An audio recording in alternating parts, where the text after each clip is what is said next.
Adin turin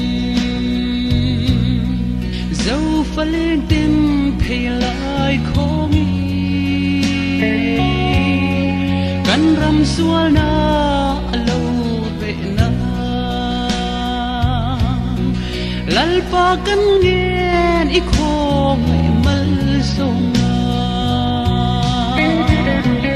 ô lâu em thua sẽ dần lên lung du samang chen tu tinen nim ten Krista ning phak hau hun lal pa kan ngen I kho ngai mal som na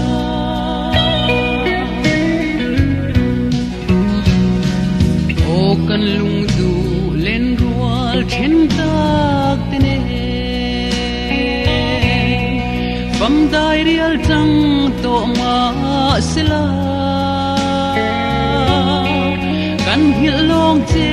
khua rei ma se im thi sin man zo ram ral ma chua o lo em tuai se zalen ni samang chen du tinen lim ten Krista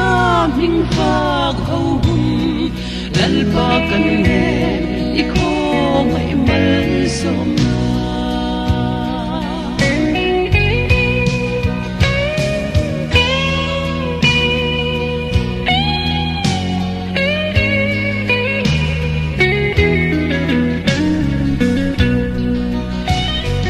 kan lung du kan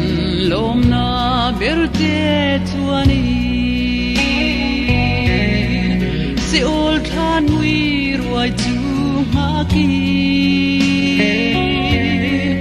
an ti sim au thom chuan e an ma bak thum zom zel tu rim min pia o lo eng tuai se zalen ani lung du samang chen du tinen lim ten Krista ming phak hau hun lal pa kan ngen I kho ngai mal som